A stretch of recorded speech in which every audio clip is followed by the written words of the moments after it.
से ग्रामीण विकास मंत्रालय में आप सबको भी जानकारी होगी, लोग आपके पास तो शिकायत करते ही रहे होंगे। मैंने 1 जुलाई को एक आदेश निकाला था, जिसके कारण मैंने सारे निर्माण कार्यों पर और कुछ फंड पैटर्न पर रोक लगाई थी। वो निश्चित रूप से शिकायतें आपके पास आई होंगी, लेकिन मैंने अभी 4 दिन पहले उस प्रतिबंध को हटाया और मैंने पहले से तय किया था कि हमें कुछ चीज़ें बदलनी थी। जैसे मैंने पंचायत भवन का मॉडल बदला है और ये मॉडल है कि यदि अब जो पंचायत भवन बनेंगे उसका बेस मतलब इतना मजबूत होगा कि 1+2 के आधार पर ही वो बेस होगा। इसलिए अभी ज़रूरत के आधार पर जो पंचायत भवन बनेगा वो ई पंचायत को ध्यान में रखकर आने वाले 50 साल तक रिक्वायरमेंट कम नहीं होनी चाहिए। वो भवन तो भी बनेगा, लेकिन उसकी प्लंथ से अभी से वो होगा कि ऊपर 2 मंजिल और वो जा सकता है, जो उसकी पहली शर्त है। दूसरा, 1400 मैंने जब पहली संख्या ली थी तो 1400 नए पंचायतें बनी थी, जहाँ भवन होने का सवाल ही नहीं था। बाद में ये संख्या 2829 आई है।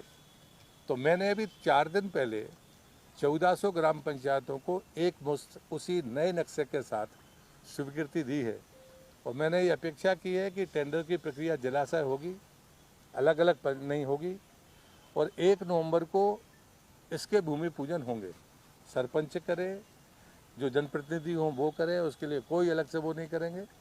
और अगले 2 अक्टूबर 2025 को क्या हम पहली बैठक इस नए पंचायत भवन में कर सकते हैं, ये मैंने लक्ष्य रखा है। प्लान का दूसरा हिस्सा ये है कि 2.5 साल बचे हैं पंचायत के चुनाव होने के लिए। तो इन 2.5 सालों में क्या मैं मध्य प्रदेश को ये घोषित कर पाऊंगा कि ऐसी कोई पंचायत नहीं है जिसमें पंचायत भवन ना हो और एक सामुदायिक भवन ना हो। ये मेरा लक्ष्य है और इस नाते ही मैंने ये प्रतिबंध लगाया था। और इस प्रतिबंध का जो तीसरा बिंदु है वो शायद इतना डिटेल इसमें लिखा नहीं होगा कि 2 लाख अधूरे काम पूरे हुए इन 4 महीनों में, 1 जुलाई से लेकर अब तक। अभी प्रसाद हमारे अधिकारी हैं, सीनियर IAS है, आप उनसे पूछ सकते हैं। तो ये बड़ा अचीवमेंट है। तो शुरू में लोगों को शायद कुछ तकलीफ हुई होगी, बहुत जानकारी आप तक आई होगी, लेकिन उसके ये परिणाम है और मेरा वो लक्षित है। और मैं 2.5 साल बाद निश्चित रूप से, और मैं आपसे भी कहूँगा कि हमें जानकारी भी लेनी चाहिए, क्योंकि जो 25 साल पुराने हमारे पंचायत भवन हैं उनकी कैपेसिटी ई पंचायत के लायक नहीं है। जो हमारा नया पंचायत भवन है उसमें इंजीनियर को बैठने की अलग व्यवस्था है, सरपंच के साथ वेटिंग हॉल है। आज मुझे सरपंच संघों के प्रतिनिधि मिले थे, 3 ऑर्गेनाइजेशन हैं, 2 है मूलतः, एक राष्ट्रीय ऑर्गेनाइजेशन है। उनने जो बहुत सारे बिंदु मुझे दिए थे, मैंने उनके साथ बैठकर बात की। तो मैंने उनको जब ये बात, तो बोले हमको ये बात पता चल गई है और हम आपको धन्यवाद देते हैं। तो मुझे लगता है मेरा रोड मैप है 2.5 साल का, कि जिसमें हर पंचायत में मध्य प्रदेश के एक सामुदायिक भवन और व्यवस्थित पंचायत भवन हो जाए। पुराने होंगे तो उनको भी डिसमेंटल करके हम बनाएंगे। 37 लाख, दूसरे का 47 लाख, जिसमें क्लस्टर का है, जिसमें इंजीनियर का भी कमरा है, उसका 47 लाख। महात्मा गांधी नरेगा, इसके बारे में भी आप लोगों को भी बहुत जानकारी आती होगी। 60-40 का रेशो है, लेकिन लोकसभा के पहले मध्य प्रदेश एकमात्र राज्य था जहां पर मैं पैसे लेकर आया था। तो मटेरियल का नहीं तो 4-4 महीने का गैप इसमें होता था। आज की तारीख में मजदूरी 100%, 7 दिन के उस पर जो पहले नहीं मिलती थी, 7 दिन पर 100% लोगों को मजदूरी गई है। मटेरियल में 90% रेशो है।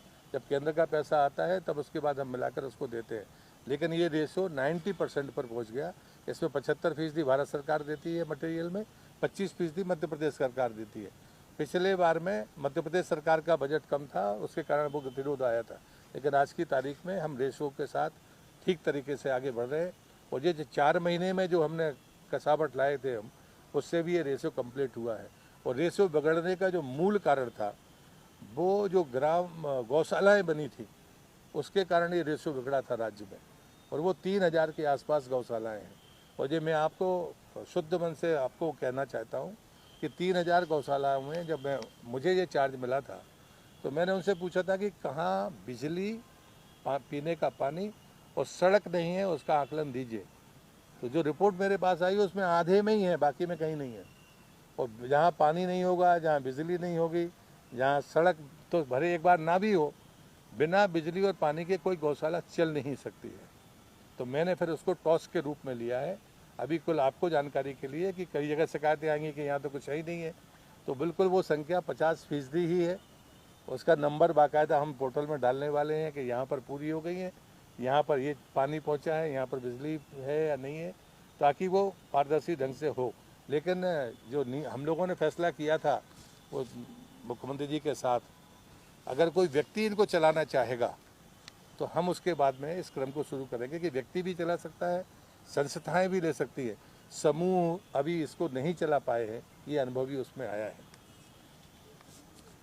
एक बड़ी डिमांड थी कि सरपंचों को 15 लाख तक का अधिकार था, तो उनको ब्लॉक और जिले तक जाना पड़ता था और उसके पीछे अनेक प्रकार की शिकायतें आती थी। मैं उसका उल्लेख करना नहीं चाहता। हमने सरपंचों को 25 लाख का अधिकार दिया है और जो हमारे थे उनको ही अधिकार दिया है कि आप ब्लॉक पर ही इसको अनुमति देंगे, तकनीकी स्वीकृति ब्लॉक पर ही देनी पड़ेगी, जिले में नहीं जाएगी। अधिकार सरपंच को दिया है कि वो 25 लाख तक के काम कर सकता है। ये उनकी बड़ी पुरानी डिमांड भी रही है।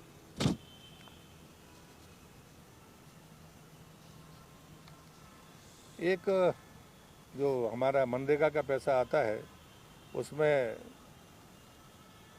2 प्रकार के काम होते हैं। एक पेयजल के लिए कुएं बनते हैं और एक किसान के लिए बनते हैं। दोनों में लेकिन कीमत में बड़ा अंतर है। एक 6 लाख रुपए पीने वाले पानी के लिए, वो 18 मीटर है, और 17 मीटर है वो जो किसान बनाता है, उसको 2.5 लाख रुपए। तो एक रूप करने पर